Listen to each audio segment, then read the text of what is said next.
To the listener, because the listeners have not gotten information about what's been actually going on at the station. What you've heard is a lot of people saying how wonderful things are, how great things are at the station, but that's not the sentiment of everybody that's at the station.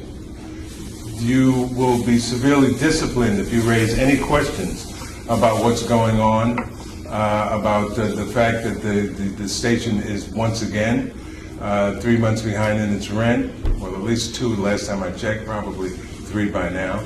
And its rent at 120 Wall Street is also behind in its rent at the transmitter, but nobody's saying anything about it. If it was a big problem before and Grace Aaron had to come in and rescue the station, then why isn't it a big problem now? It's not a big problem. They changed the management, which would supposedly have been on the road to addressing all of these issues. But they find themselves in the same position. They're in the same position because the real problem was never addressed. The real problem is the rent at 120 Wall Street. But they took the opportunity to remove people who they did not like, to remove people who were obstacles to the kinds of things that they were trying to do, and you've witnessed what they've been trying to do. They're going to trying to take the community out of community radio, and they've systematically begun to do that by eliminating progressive producers. This is, as I've been telling everybody, this is not about me, that I got fired. It was unfortunate. It's not about Tony Riddle. This is about a group of individuals who are going about trying to structurally change all of Pacifica. Tony Riddle and I are just 2 people out of about 9 folks who have been fired in the last 15 months. All African American and Latino males who were outspoken, connected to community, who attempted to try and bring community into community radio. And that's why they got rid of us. So what's happening here in New York is we're not alone. In fact, they just about 2 weeks ago, they came into WPFW in Washington, D.C. again and fired the station manager and the program director. So these firings are still going, and by the way, they're both black males. I wasn't necessarily in favor of their politics, but I don't think that anybody should be treated in that manner. About several months ago, Don DeBar, who's here, by the way, Don DeBar is the one who started WBAIX in its new incarnation. And this right now is being streamed live over the internet, which is something that we could be doing at PAI. Anyway, we got an invitation from KPFK to come out to take part in a program that was put together by Take Back KPFK, because they have problems there too. The same type of problems that we have here.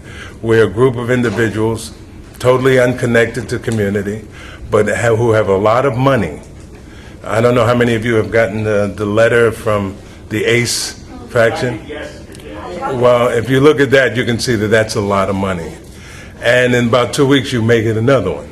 And 2 weeks after that, you might get another one, because they got it like that, while Justice and Unity has been struggling to get the money together to try and get out our information.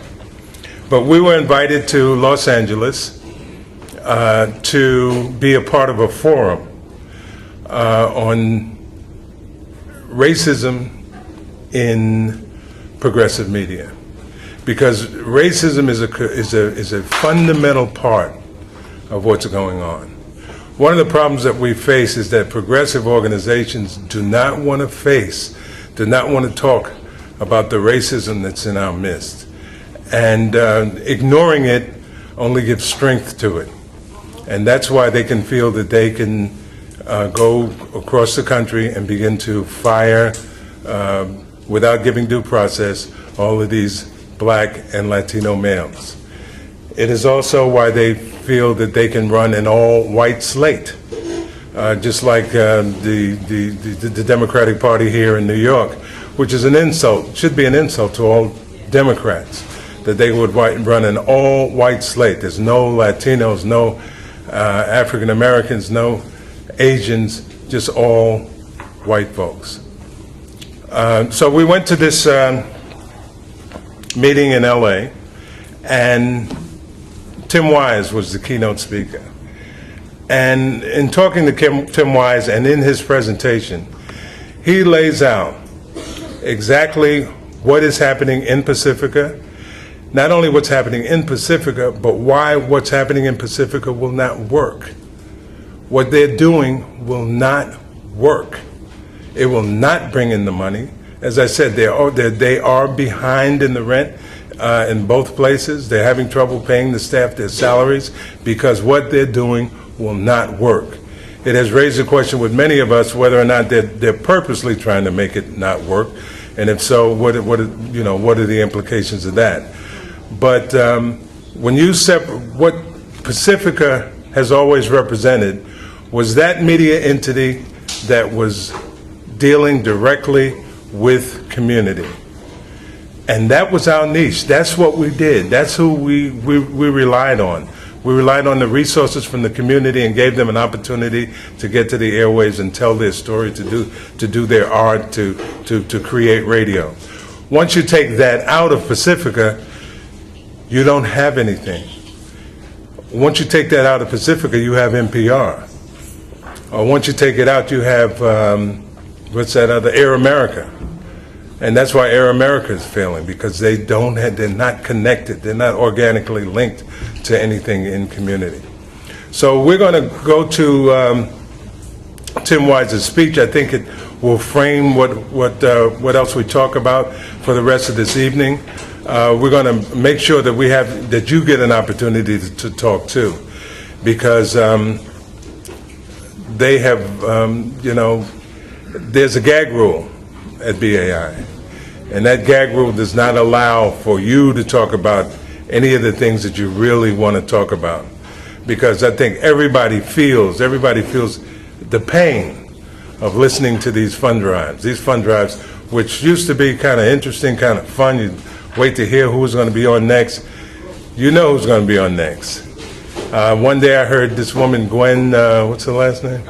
Gwen Scott. I heard her 3 times in one day, and then twice the next day, because the people there don't have any ideas. They're not linked to community, so they don't have anything to draw from. So the station is losing itself. This election becomes very, very important. But I'm gonna get out of the way and let Tim Wise speak, because as I said, I think that he gives a structural analysis of what's happening that's very important in understanding this. This is a complicated issue because there's all kinds of layers and diversions that are placed in our way, and we'll talk about that a little later.